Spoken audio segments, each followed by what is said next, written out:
Bon, eh bien écoutez, bonjour, bienvenue à tous. Moment toujours très sympa pour une marque de pouvoir partager la révélation des nouveautés de l'année. Alors, comme vous le savez, Paris intervient aujourd'hui après le salon de Tokyo qui a eu lieu il y a quelques semaines, le salon de Milan qui a eu lieu de 15 jours. Donc on ne va pas faire genre, on vous présente tout comme si c'était l'avant-première ou la première mondiale. Donc soyez rassurés, on va essayer de passer, de rebalayer assez rapidement ce qui a déjà été présenté et puis simplement de mettre l'accent sur ce qui est spécifique à Paris parce qu'on a gardé tout de même une belle surprise pour l'événement de Paris. Alors, peut-être vous vous souvenez, il y a 2 ans, M. Yanagi, qui est le président du groupe Yamaha, avait clairement dit « Aujourd'hui, Yamaha is back ». Ça voulait dire « Yamaha est de retour ». On était fin 2013 et la MT-09 arrivait, entre autres, pour illustrer ce renouveau de Yamaha. Le renouveau, c'était quoi? C'était qu'après ces années de crise, mais nos marchés, régulièrement, au cours des 40 dernières années, ont subi souvent des cycles comme ça de récession. Et ce qui était important, c'est qu'en 2008-2009, lorsque Yamaha a fait face à ce marché qui se déréglait au niveau international, il y a eu une prise de conscience, une réaction qui s'est faite en profondeur. En profondeur sur des réformes structurelles, sur des réformes par rapport aux produits, et nous sommes absolument retournés au travail pour essayer de se dire mais finalement, dans la moto, on pourrait croire que rien ne change. Mais évidemment que tout change. La société change, la manière de rouler change, la manière de découvrir la moto change. Et en tant que constructeur, nous devions savoir nous adapter à ces évolutions profondes tout en faisant attention à ce que surtout rien ne change.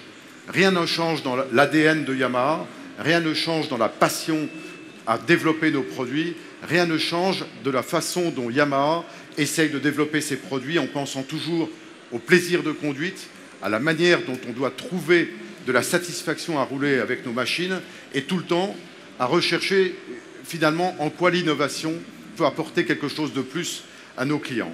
Donc tout ce travail a été fait et c'est vrai que depuis 2013, on a pu dire Yamaha is back et puis l'an passé, on disait challenging for the future qui voulait juste dire comment se remettre en cause pour préparer l'avenir. Et puis aujourd'hui, on se dit mais finalement maintenant on va sur le next level. Et next level c'est quoi? C'est simplement après avoir reconstruit la dynamique de la marque autour de cette nouvelle génération de produits qu'étaient les MT-07 et MT-09 principalement, mais pas que ça. Il est temps aujourd'hui de regarder au-delà. Et alors je voudrais partager avec vous une vidéo courte. C'est en fait un condensé de ce qui a été présenté à la fois à Milan et à Tokyo, mais qui permet de voir un peu dans les directions sur lesquelles Yamaha travaille pour préparer l'avenir, préparer la consommation, le client, l'usage de la mobilité demain.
qu'est-ce qu'on voit sur cette vidéo?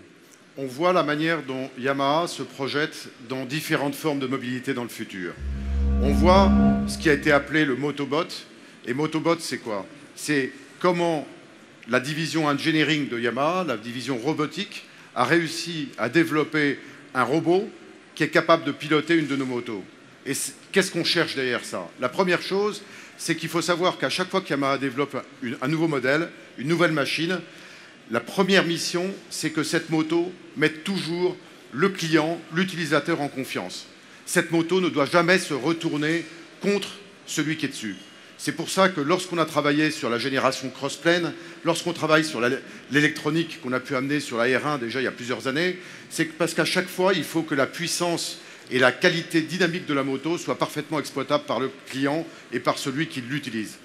Et quand on est sur le Motobot, ça permet d'un seul coup d'aller chercher des situations de critique, d'utilisation extrême de la moto, sans prendre de risques évidemment sur le pilote, et d'aller voir jusqu'où on peut emmener la difficulté du moment dans la manière de rouler sur cette moto à travers un robot pour savoir si finalement la moto va rester tout le temps contrôlable.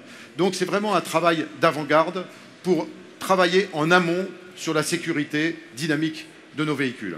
La deuxième chose, c'est que vous avez vu qu'il y a le 3 roues, on a la chance de l'avoir ici à Paris, donc il est sur le podium pas loin, je crois qu'il est juste derrière. Et là, on a introduit le Tri-City il y a maintenant un peu plus d'un an, en 125, mais clairement, Yamaha ne s'est jamais caché à, sur cette base de développement de 3 roues, travailler à d'autres concepts. Et là, on est sur un produit qui est déjà assez avancé, sur une base moto, parce qu'il s'agit bien d'une moto, mais en bénéficiant de l'avantage d'une 3e roue. Et vous verrez, j'espère qu'un jour vous aurez l'occasion de l'essayer, parce que je suis convaincu qu'on ira un jour sur le produit fini. Et là aussi, ça ouvre un champ tout à fait nouveau de sensations et de plaisir de pilotage qui est absolument formidable. Et puis, on parle aussi de mobilité, 3 roues, mais aussi 4 roues. Et vous avez vu que nous avons abordé ça il y a 1 an ou 2 ans avec un véhicule plutôt compact, plutôt de mobilité urbaine. Mais l'ADN de Yamaha revient assez vite.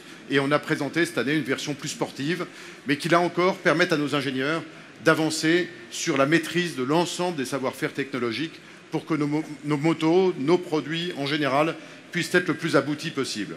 Donc ça, c'est pour vous présenter des directions du futur vers où Yamaha ose aller et essayer de franchir de nouveaux paliers. Mais avant de passer juste au modèle 2016, je voulais juste faire très rapidement un petit point sur 2015. 2015 qui se termine.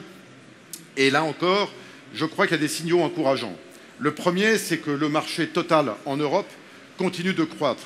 Ça fait plusieurs années maintenant que nous étions relativement stables. L'an passé, une belle croissance. Cette année, de nouveau, le marché européen enregistrera une croissance de l'ordre de 3%. Mais ce qui est intéressant, c'est que Yamaha participe largement à cette croissance. Pour vous donner un ordre d'idée, le marché européen devrait croître d'environ 30 000 unités cette année. Yamaha assurera 26 000 unités de croissance. Ça veut dire que Yamaha est vraiment un élément moteur aujourd'hui du marché. On ne s'en satisfait pas pour autant, mais on est simplement heureux de voir qu'avec une dynamique produit, avec des programmes correctement ajustés, ce marché bouge, vit et réagit. Et ça, c'est très précieux. La deuxième chose, c'est qu'on a eu une année sportive absolument formidable. Je ne reviendrai pas sur les 3 derniers Grands Prix de MotoGP qui ont été largement suivis et je vois vos sourires que vous en avez profité avec délectation. Mais bon, à l'arrivée, une formidable saison pour Yamaha où on remporte évidemment le titre de champion du monde avec Jorge Lorenzo, vice-champion du monde avec Valentino, juste 5 points d'écart, un suspense incroyable. Mais il n'y a pas eu que ça. On a eu ici en France, en tout cas, beaucoup de plaisir à retrouver un titre de champion du monde en MX GP avec Robin Febvre, qui je crois apporte beaucoup évidemment à Yamaha, mais apporte beaucoup au motocross par sa fraîcheur, sa simplicité et ses qualités de pilotage. Et puis on a eu tout de même cette nouvelle R1 qui est arrivée sur le marché en avril et qui a pu remporter les 8 heures de Suzuka, les 24 heures de Schersleben, qui permet à Yamaha de remporter le titre de champion du monde des constructeurs du championnat du monde d'endurance, mais aussi plus de 10 titres de champion Superbike, Superstock, Promosport, en France, en Angleterre, aux États-Unis, au Japon, en Australie, non peut-être pas en Australie, je vais trop vite, en Autriche, on va dire, ça commence pareil, en Autriche, en Pologne, en Suisse, en Espagne. Donc globalement, on peut dire un lancement réussi de cette moto, et vous savez tous que l'an prochain, on passera la marche d'après en allant en World Superbike avec Sylvain Guintoli et Alex Loves. Donc ça, c'était 2015, où globalement, on ne peut pas dire qu'on était peu satisfait de cette saison. Ça a été une belle année. On est dans le rythme de ce que nous voulons réaliser, mais on ne s'en contente pas, et c'est pour ça qu'on va maintenant passer en revue rapidement les modèles de l'année 2016, sachant qu'on va commencer par le off-road, le tout-terrain, où là, vous vous souvenez, l'an passé, on vous présentait la WR 250F, et bien cette année, c'est le moment de vous présenter la WR 450F.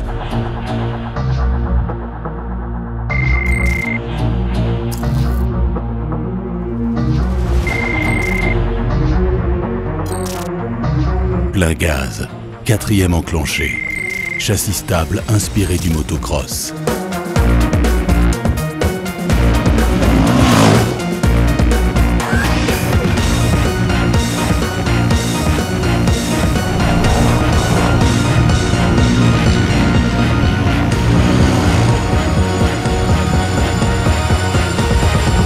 Couple ultime.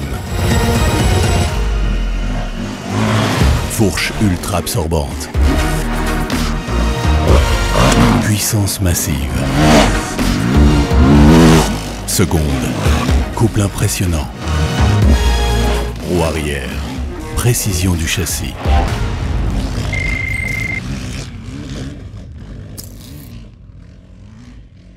Démarreur électrique.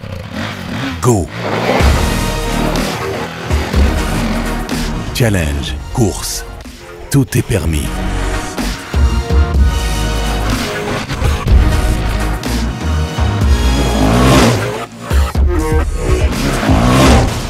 Contrôle total addictif.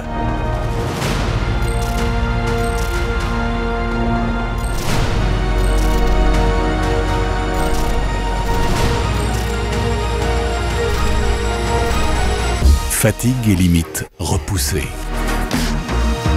Rouler pour le plaisir.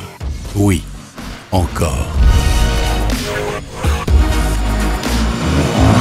Enduro Style, YZ Technology, new Yamaha WR 450F, rightfully wrong. WR 450F, vous avez reconnu les bases du châssis de la 250. Vous avez reconnu le moteur de l'YZF 450, championne du monde avec Romain. Mais ce qui est très important, c'est que vous savez que le 450, c'est la catégorie pour l'enduro, mais aussi pour le Dakar, pour les rallyes africains, pour les Barras. Et donc, c'est une moto qui a été développée dans un souci à la fois de performance, de fiabilité et d'adaptation en fonction de l'usage que le client en fera.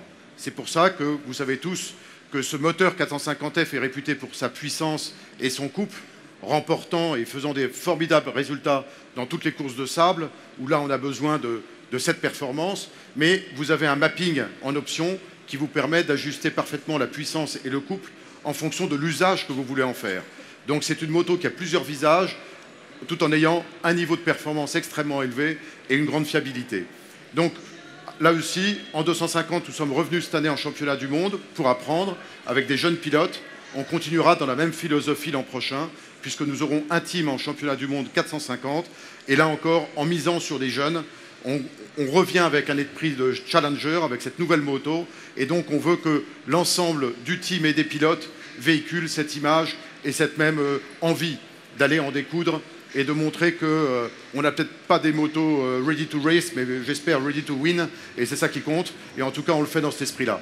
Alors, ensuite, deuxième chapitre qui est intéressant, toujours dans le off-road. Vous savez que Yamaha a été précurseur dans le domaine du quad, du SSV avec le Rhino il y a de nombreuses années. Ben là, cette année, on revient dans le sport avec un produit formidable qui s'appelle l'YXZ 1000 à 1000 cm3. Et je vous propose de regarder quelques images qui, en général, donnent assez envie.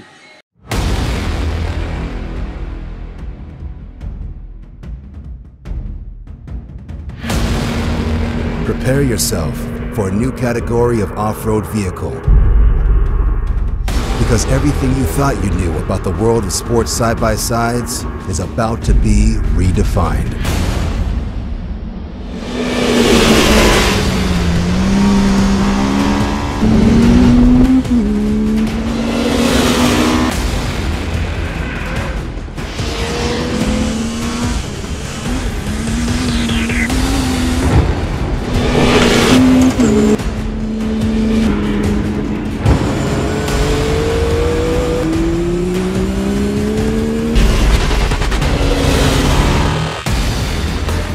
Introducing the world's first and only pure sport side-by-side.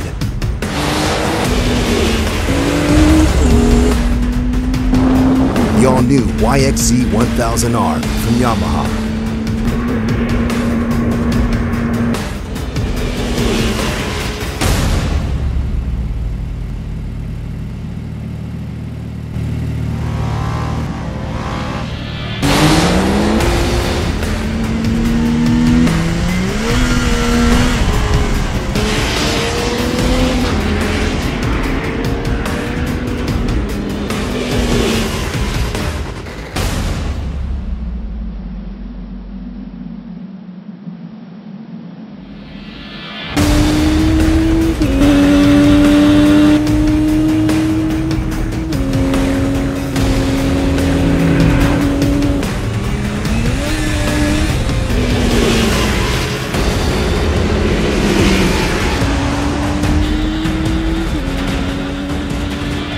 The all-new YXZ-1000R from Yamaha.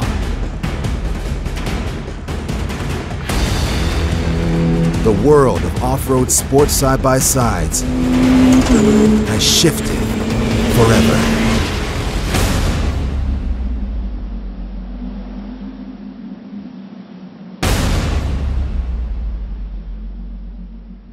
Je sais pas comment c'est pour vous, mais moi quand je vois ça, Review Hard, ça marche. Hein. Donc indiscutablement, il y a du potentiel. C'est un SSV qui a été développé comme une voiture de course. La formidable avancée, c'est la boîte séquentielle.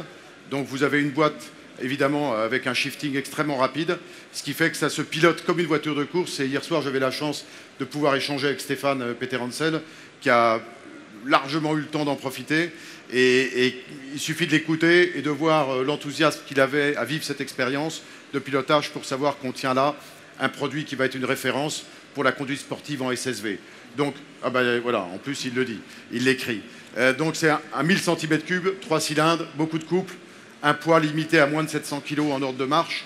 Donc globalement, tout ce qu'il faut pour pouvoir s'amuser. Après, l'idée c'est de trouver le terrain de jeu aussi, parce que évidemment, il faut pouvoir faire ça en toute sécurité. Ça, c'est l'off-road sur deux éléments forts dans le domaine du quad, dans le domaine de la moto. Et je voudrais maintenant qu'on passe rapidement sur les évolutions qui touchent notre gamme best-seller, notre gamme qui en 2 ans est devenue une référence du marché européen.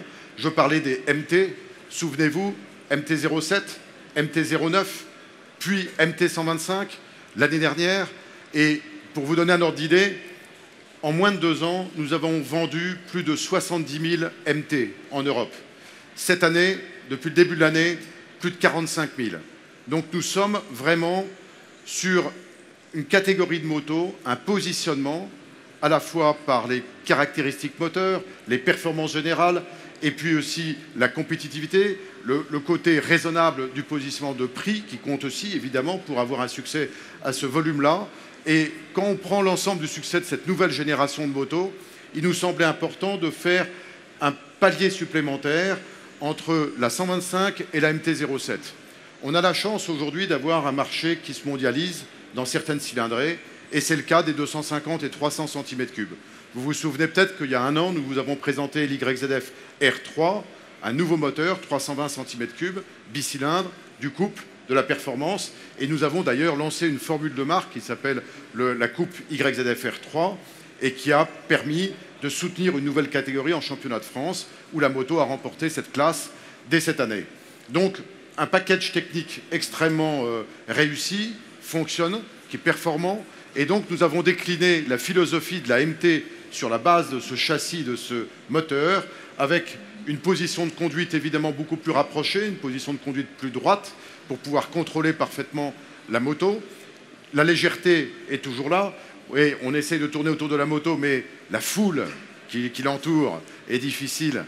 Ça rend difficile le fait de la prendre en image, mais vous la verrez, de toute manière, elle est sur le stand. Et donc cette MT3 vient absolument s'intercaler entre la 125 et la MT-07, à un prix qui sera aussi parfaitement intercalé et qui permet à tous les jeunes conducteurs, les jeunes possesseurs du permis A2, d'avoir une moto qui a de caractère, accessible, facile à exploiter, très légère et qui permet néanmoins d'avoir des performances pour faire de longues distances.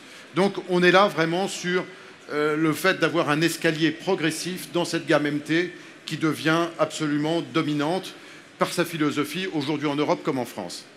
Et alors, c'est bien d'avoir cette structure, mais quand on a la chance d'avoir un succès comme la MT-09 et que finalement on a la chance de pouvoir s'appuyer sur des monocylindres 125, bicylindres MT-03, MT-07, 3 cylindres MT-09, à un moment, next level, c'est sympa, next level, mais on a envie de regarder plutôt vers le haut que vers le bas.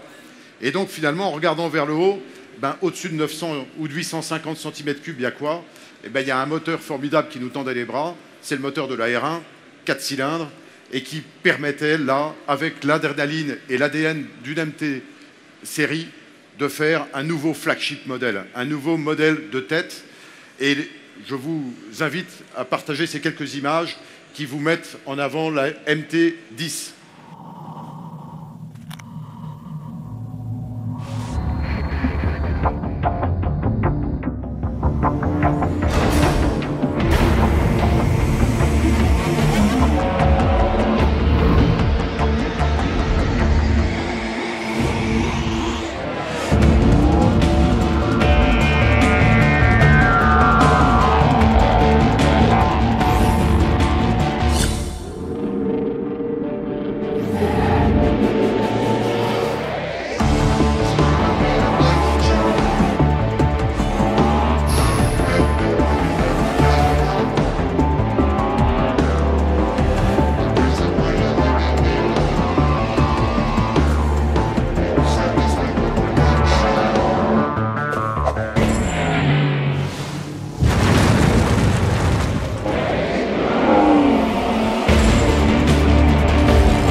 MT-10, un package sportif absolument formidable, un niveau de performance évidemment issu de la R1.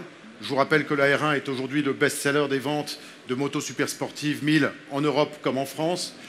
Un moteur crossplane, beaucoup de couples, une électronique très aboutie, ce qui permet d'avoir une moto tout le temps contrôlable, traction contrôle, anti-dribble au niveau de l'embrayage. Donc, et puis, ce qui est nouveau, un cruise control pour les 4e, 5e et 6e vitesses, ce qui fait qu'à un moment, ça permet d'ajuster ou en tout cas de décider soi-même de la vitesse à laquelle on souhaite rouler sans trop se faire piéger. Donc, une moto plaisir, une moto qui reste extrêmement légère, avec un couple et un moteur qui sera légèrement ajusté pour vraiment donner l'accent sur la partie couple, au-delà du crossplane, et donc une moto qui sera introduite au début du 2e trimestre de l'année prochaine, donc il faudra encore être un petit peu patient, mais une moto qui va incontestablement marquer son territoire et sur lequel on fonde beaucoup d'espoir pour tirer cette gamme MT dans l'ensemble de la largeur de cette gamme. Alors, un autre phénomène qui est aujourd'hui très porteur sur nos marchés et sur lequel Yamaha a essayé de se positionner avec, je crois, beaucoup de prudence et surtout beaucoup de respect, c'est ce que l'on appelle aujourd'hui le Sport Heritage, c'est-à-dire le néo-rétro, le néo-classique, vous l'appelez comme vous voulez, chez nous Yamaha, on l'appelle le Faster Sons. Faster Sons, ça veut juste dire les fils qui sont plus rapides que leur père. Ça veut dire qu'à un moment, on a tous été marqués dans notre culture moto.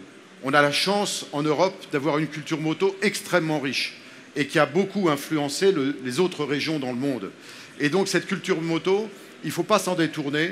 Et on s'aperçoit que dans une période où on a besoin de rouler différemment, autrement, les conditions de circulation ont changé radicalement depuis 10 ans.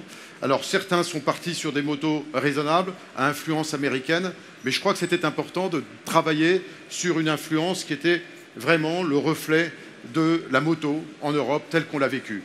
Et quand une marque comme Yamaha, qui finalement aujourd'hui fête en 2015 ses 60 ans, ben finalement à 60 ans on commence à être un petit peu raisonnable, on commence à avoir un petit peu d'expérience et donc on a dans ses gènes, dans ses racines, des éléments d'histoire qui peuvent être bons de partager. Et donc c'était le cheminement. En 2010, on a lancé en France le Yamaha Classic Service pour essayer d'abord de respecter le patrimoine, l'héritage, la capacité de la marque à faire en sorte qu'on disait souvent, vous savez, une Yamaha, c'est pas fait pour mourir, c'est fait pour continuer de rouler. Donc quel que soit son âge, il faut qu'on continue de la respecter et de la faire rouler. Et puis en 2013, on a réintroduit la SR400. Puis on a relancé l'XJR 1300, qui étaient des modèles iconiques qui n'ont jamais été arrêtés en production par Yamaha au cours des 20 ou même 30 dernières années. Et donc on est reparti de ces motos-là, qui sont des vrais rétros, toujours actuels. Et puis maintenant on s'est lâché, et depuis 2-3 ans, on travaillait avec différents préparateurs, c'est sous un label qui s'appelait Yard Build, qui était un programme de développement, de proto, et qui nous a donné de l'inspiration. Et on a travaillé avec certains d'eux pour pouvoir développer une nouvelle application basée sur le moteur, le châssis de la MT-07, et ça a donné la XSR 700 avec Kimura, et donc qui est présentée aujourd'hui sur le stand. Mais c'est vrai que quand on a eu la chance d'avoir ce succès MT-07, MT-09, qu'on a la chance d'avoir ces moteurs, on s'est dit c'est quand même frustrant de faire que la 700 alors que ce moteur 3 cylindres est génial. Et donc on a demandé à Roland Sand de travailler sur la base de ce moteur 3 cylindres. Et je vous propose de partager une vidéo qui, normalement, enfin moi à chaque fois, le Rive Zouart, le chair de poule, ça marche à tous les coups parce que c'est quand même bien sympa.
Vous imaginez bien qu'avec une inspiration venant de Kenny Roberts ou de Roland Sand, le bébé ne peut pas être trop mauvais.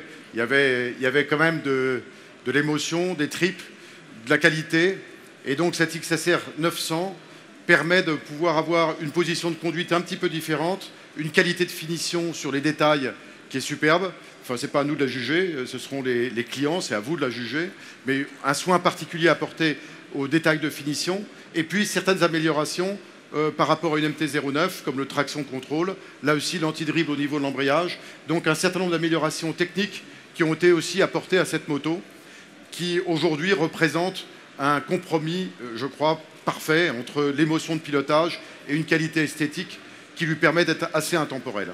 Alors derrière cette livrée, vous avez reconnu la livrée qu'on a finalement déclinée pour le 60e anniversaire. Pourquoi ?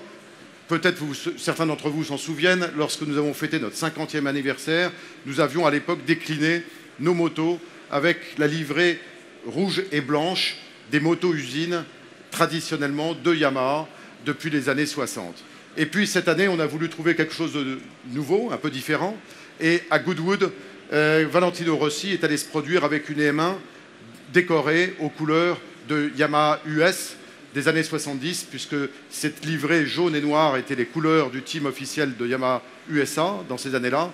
Souvenez-vous de Saarinen en 73 avec sa 350, ou encore de Kel Carruthers, Kenny Roberts évidemment, Aldana, enfin j'en passe et des meilleurs, qui étaient tous avec ces couleurs-là, qui sont devenues très fortes dans la mémoire collective. Et donc on a vu que le public, vous réagissiez très bien à ça, et c'est pour ça qu'on a répété au moment du bol d'or avec le GMT Liart, et puis aussi à l'occasion du MotoGP à Motegi. Et donc, on a la chance et le plaisir de pouvoir partager cette variation couleur avec beaucoup de nos modèles, principalement les Sport Heritage, dont vous voyez la XSR 700, la XSR 900, la SR 400, l'XJR 1300, la VMAX et la XV 950 Racer, qui bénéficieront toutes de cette livrée. Mais en plus, comme de toute manière l'ADN de cette couleur vient du Racing, c'est pour ça que la R1 et les YZF bénéficieront aussi de cette couleur. C'est une manière en clin d'œil de partager là aussi l'émotion de cette histoire avec nos clients. Donc ça, je suis désolé, c'était un peu long, mais c'était ce que vous saviez déjà, si vous êtes expert et vous l'êtes. Donc maintenant, je voudrais appeler Vincent Thomeray pour clôturer et pour poursuivre cette conférence de presse avec maintenant ce qui est nouveau et ce qui touche plus particulièrement au marché français. Voilà. Allez, merci Eric, merci beaucoup. Mesdames, Messieurs, bonjour.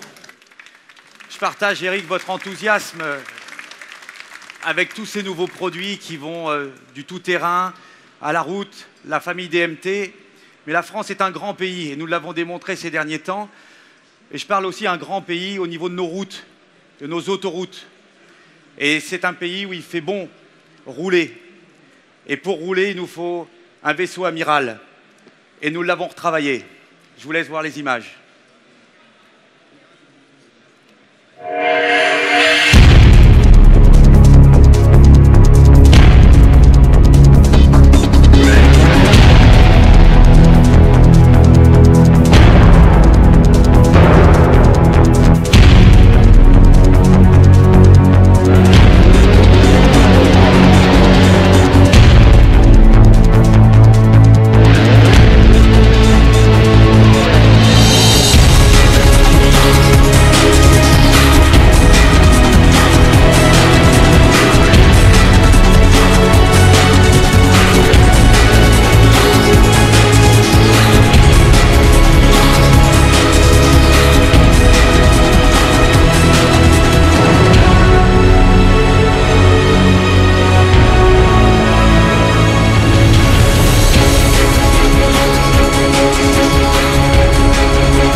Voilà en quelques images cette cinquième génération, mesdames, si vous voulez bien venir découvrir donc cette cinquième génération de la FJR. Mesdemoiselles, mesdames, mesdemoiselles, s'il vous plaît. Donc la cinquième génération de FJR que vous avez ici dans sa version A, en sachant que donc, nous aurons 3 versions disponibles. Comme lors de la 4e génération, une version A qui est celle-ci, une version AE avec des suspensions électroniques que l'on reconnaît avec une fourche inversée, et une version AS que vous reconnaissez par le fait qu'il lui manque son levier d'embrayage car elle est équipée de cette superbe boîte semi-automatique. La FJR en France, c'est 21 500 modèles vendus depuis la première génération en 2001. Et c'est, vous le savez, une machine qui est très souvent plébiscitée par les forces de l'ordre à travers le monde entier de par ses qualités dynamiques et routières. Cette FJR, aujourd'hui, donc, elle se traduit, et voici ses points forts principaux. Ce qui est tout nouveau sur cette machine, nous avons un nouveau moteur Euro 4 de 146 chevaux. Nous avons une boîte de vitesse 6 vitesses qui augmente encore les capacités dynamiques de cette machine, qui en réduit le niveau sonore de par la réduction des tours minutes à vitesse équivalente, un tout nouveau tableau de bord, une nouvelle signalisation avant-arrière, et puis surtout, pour les versions AE et AS, un système inédit de phares directionnels. Phares directionnels, non pas des phares qui auraient tendance à tourner comme ça a pu être le cas dans le passé sur certaines automobiles, par exemple, mais là, quelque chose de tout à fait innovant, une centrale inertielle qui, sous la machine, calcule l'inclinaison de la machine et, de ce fait, allume LED par LED au fur et à mesure que l'on prend de l'angle pour aller éclairer le point de corde. Et c'est quelque chose de tout à fait inédit que vous avez sur la version AE et AS de série, avec la fourche inversée et les suspensions électroniques. Je vous le disais, une dernière caractéristique, cette machine est également équipée d'un pré-équipement pour pouvoir positionner le système d'e-air, donc le système d'airbag de chez Denez, l'un de nos partenaires. Enfin, une toute nouvelle sur la version AS, qui est la version ultime avec cette boîte robotisée. Vous avez également un nouveau système anti-dribble pour l'embrayage qui permet d'avoir un passage de vitesse encore plus simple et plus doux que ce qui existait sur la version d'avant. D'autres caractéristiques techniques, je vous laisserai découvrir ces points dans les dossiers de presse. Ce moteur, les fourches inversées sur les versions AE-AS, les cadres et bras oscillants en aluminium, la bulle réglable électriquement, les carénages qui sont avec 2 positions au niveau de l'aérodynamisme. Il y a énormément de choses de nouvelles sur cette FJR et je vous laisserai donc, vous aurez tout ça dans les dossiers de presse qui vous seront communiqués sur le site internet. Je profite que nous soyons réunis pour faire un point sur le marché français. Eric parlait tout à l'heure du dynamisme du marché européen. En ce qui concerne le marché français, nous faisons face aujourd'hui à un marché qui est ce que l'on va classer à tonnes. Et ce marché, nous avons toujours l'habitude de le diviser en 2 parties. Le marché des 125 et le marché des plus de 125. Dans le marché des 125, comme vous pouvez le voir sur cet écran, Yamaha, dans un marché qui a progressé cette année de 7%, Yamaha a maintenu notre scooter GT qui était leader du marché depuis 9 années. Yamaha a maintenu ce véhicule en 2e position. Yamaha, dans le marché 125, c'est 6 modèles de moto et 6 modèles de scooter.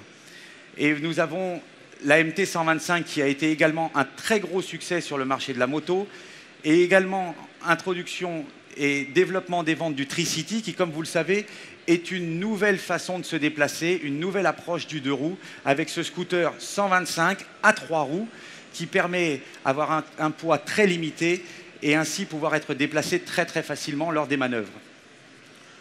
En ce qui concerne le marché des grosses cylindrées, vous le voyez, aujourd'hui Yamaha est le leader incontesté du marché. Dans un marché qui a légèrement reculé sur cette année, Yamaha a maintenu et renforcé ses positions avec une part de marché supérieure à 21%. Nous avons les 3 best-sellers du marché sont des produits Yamaha. Et chose qui n'est peut-être pas vraiment connue, en fait, le véhicule le plus vendu en France est un scooter, un maxi-scooter. C'est en France que le marché du maxi-scooter est le plus gros en Europe aujourd'hui et le T-Max est vraiment le véhicule qui mène ce marché vers le haut.